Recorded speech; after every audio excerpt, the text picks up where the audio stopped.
Dear students, class 9th, N1, P1, girls and boys, السلام علیکم.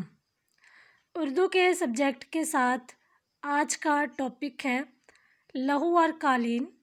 اس کا بچوں آج ہم خلاصہ کریں گے اور ساتھ میں ہم اس کے اہم پیراگراف کی تشریحات کریں گے. بچوں آج ہے 13 جولائی 2020. آئیے آج کے سبق کا آغاز کرتے ہیں. بچوں سبق لہو اور قالین کا خلاصہ کریں گے ہم پہلے. اس کے مصنف ہیں مرزا ادیب. خلاصہ: ڈرامہ لہو اور قالین 4 کرداروں پر مشتمل ہے، جس میں ایک بابا کا کردار ہے جو کہ نوکر ہیں، تجمل ایک سرمایہ دار، جبکہ رؤف اس کا پرائیویٹ سیکرٹری ہے. چوتھا اہم اور مرکزی کردار مصور اختر کا پیش کیا گیا ہے. سردار تجمل حسین کی کوٹھی النشاط کے بڑے کمرے کو اختر اسٹوڈیو کے طور پر استعمال کرتا ہے.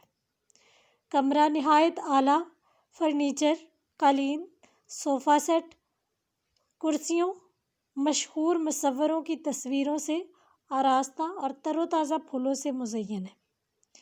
تجمل حسین کی عمر 40 اور 45 سال کے درمیان ہے اور صحت بھی نہایت اچھی ہے.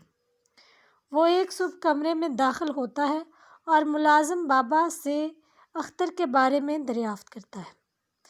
بابا تجمل حسین کو اختر کے بارے میں بتاتا ہے کہ وہ باغ میں ٹہل رہا ہے اور رات بھر ٹہلتا رہتا ہے. تجمل کہتا ہے کہ مصوروں کی یہ عادت ہوتی ہے کہ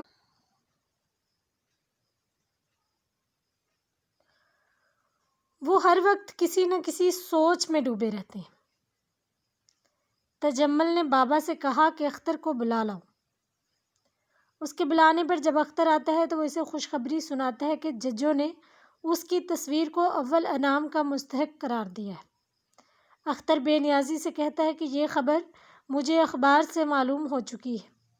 تجمل کہتا ہے کہ یہ تمہارا بہت بڑا کارنامہ ہے اور اسی خوشی میں نے شہر کے معززین کو چائے پر مدعو کیا ہے اور وہ آج شام تمہیں مبارکباد دینے کے لیے آ رہے ہیں. اختر تجمل سے کہتا ہے کہ وہ یہاں سے جانا چاہتا ہے. تجمل اس سے پوچھتا ہے کہ تمہیں یہاں کس چیز کی کمی ہے؟ یہاں آ کر تم نے عظیم کارنامے انجام دیے ہیں. آج تم ملک کے نامور مصور ہو. تمہیں اتنی بڑی کامیابی ملی ہے اور تم جانا چاہتے ہو. یہ تمہاری بڑی بے وقوفی ہے. اگر تم چلے جاؤ گے تو لوگوں میں میری کیا عزت رہ جائے گی؟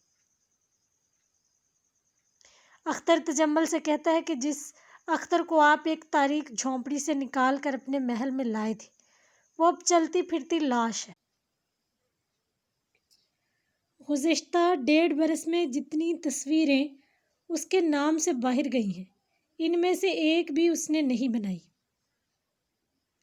اختر تجمل سے کہتا ہے کہ میں تسلیم کرتا ہوں کہ میں غریب تھا اور گمنامی کی زندگی بسر کر رہا تھا. آپ نے مجھ پر احسان کیا اور مجھے زندگی کی ضروریات سے بے نیاز کر دیا. آپ کی اس غریب پروری کی وجہ سے میں آپ کو دیوتا سمجھنے لگا، لیکن جلد ہی یہ حقیقت ظاہر ہو گئی کہ آپ نے اپنی عمارت کی نمائش کے لیے مجھے اور میرے فن کو استعمال کیا ہے.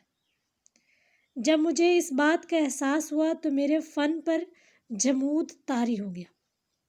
یہ ایک فنکار کبھی برداشت نہیں کر سکتا کہ اس کا فن اپنی حقیقی خوبی کھو کر کسی کے لیے محض ذریعہ شہرت بن کر رہ جائے.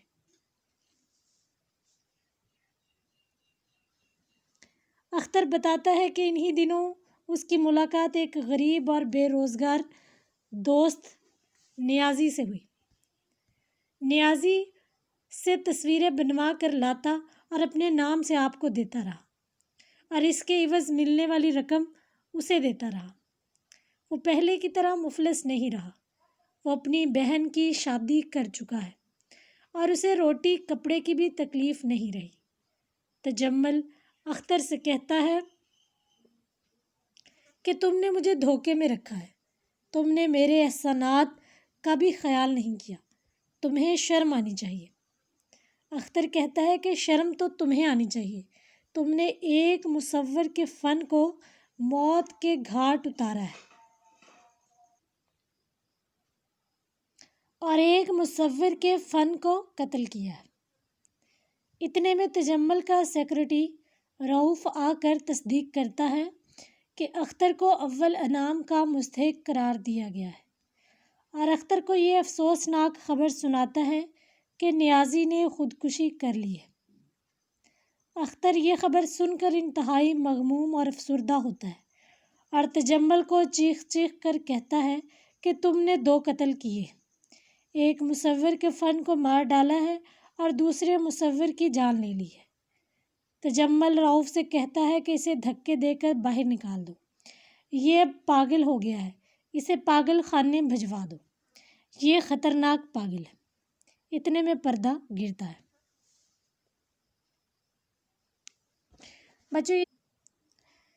بچوں فیصل آباد بورڈ میں آپ کو یہ سوال آتا ہے کہ پیراگراف کی تشریح کریں، خط کشیدہ الفاظ کے معنی لکھیں، نیز سبق کا عنوان اور مصنف کا نام بھی لکھیں۔ تو بچوں آپ لوگوں نے اس سبق میں سے اگر پیراگراف آتا ہے تو اس کے مصنف کا نام ہے مرزا ادیب اور سبق کا عنوان ہے لہو اور قالین۔ تو آئیے ہم پہلا پیراگراف کی تشریح کر لیتے ہیں جو کہ ایک منظر ہے۔ سردار تجمل حسین، بچوں یہ ایک سرمایہ دار ہے، ان کی عمر 40 سے 45 سال کے درمیان ہے، ٹھیک ہے۔ تو سردار تجمل حسین کی کوٹھی، یہ انورٹڈ کاماز میں آگے کوٹھی کا نام لکھا ہوا ہے، النشاط کا ایک وسیع کمرہ، وسیع کھلا۔ یہ کمرہ اختر اسٹوڈیو کے طور پر استعمال کرتا تھا۔ بچوں اختر ایک مصور ہے، غریب مصور، جو اب سردار تجمل حسین کے پاس رہتا ہے اور اسے تصویریں بنا بنا کر دیتا ہے۔ نہایت اعلیٰ فرنیچر سے آراستہ سجی ہوئی، فرش پر قالین، دیواروں پر مشہور مصوروں کے شاہکار عمدہ تصویریں، نمونہ کی تصویریں، ایک طرف ریڈیو سیٹ، کچھ فاصلے پر صوفہ سیٹ اور کرسیاں، شمالی دیوار کے ساتھ لگی ہوئی الماریوں میں مجلد کتابیں، مجلد جلد کی ہوئی، کارنس اور تپائیوں کے اوپر، کارنس طاق کو بولتے ہیں، تپائی چھوٹے میز کو، کے اوپر تر و تازہ پھولوں سے مزین سجا ہوا گلدان جس میں پھول رکھے جائیں، دروازے اور کھڑکیوں پر ریشمی پردے، وسط میں ایزل، وسط درمیان ایزل، فریم یا سٹینڈ پر کینوس ایک قسم کا کپڑا جس پر تصویریں بنائی جاتی ہیں، جو ابھی تک سادہ اور صاف ہے، مطلب ابھی اس پر کوئی بھی تصویر پینٹ نہیں کی۔ قریب ایک تپائی پر رنگوں کے ڈبے، تپائی چھوٹا میز، چینی کی چھوٹی چھوٹی پیالیاں، طرح طرح کے قلم اور مصوری کا دوسرا سامان۔ گرمیوں کے ابتدائی زمانے کی ایک صبح، روشن دانوں میں سے دھوپ اندر آ رہی ہے۔ بچوں یہ پیراگراف سبق کا پہلا پیراگراف ہے اور یہ منظر ہے اس کوٹھی کے ایک کمرے کا جس میں اختر تصویریں بناتا تھا، اور مصوری کا سامان اس کمرے میں پڑا ہوا ہے اور اعلیٰ قسم کا فرنیچر، صوفہ سیٹ اور کرسیاں رکھی ہوئی ہیں، ٹھیک ہے۔ بچوں آئیے اس پیراگراف کا سیاق و سباق کر لیتے ہیں۔ یہ سیاق و سباق بچوں مثالی ہے، آپ لوگ کوئی بھی اگر پیراگراف آ جاتا ہے تو اس میں آپ لوگ یہ لکھ سکتے ہیں۔ ایک تصویروں کی نمائش کے موقع پر تجمل حسین اور اختر کی ملاقات ہوئی۔ اس نمائش میں اختر کی بنائی ہوئی تصویریں بھی نمائش کے لیے رکھی گئی، جنہیں تجمل حسین نے بے حد پسند کیا۔ وہ اصرار کر کے اختر کو اپنے عالیشان گھر میں لے آئے اور اسے ہر آسائش فراہم کی۔ اختر تجمل کو تصویریں دیتا ہے اور وہ انہیں اپنے دوستوں کو تحفے کے طور پر عطا کرتا ہے، جو ان کی ڈرائنگ رومز کی زینت بنتی تھی۔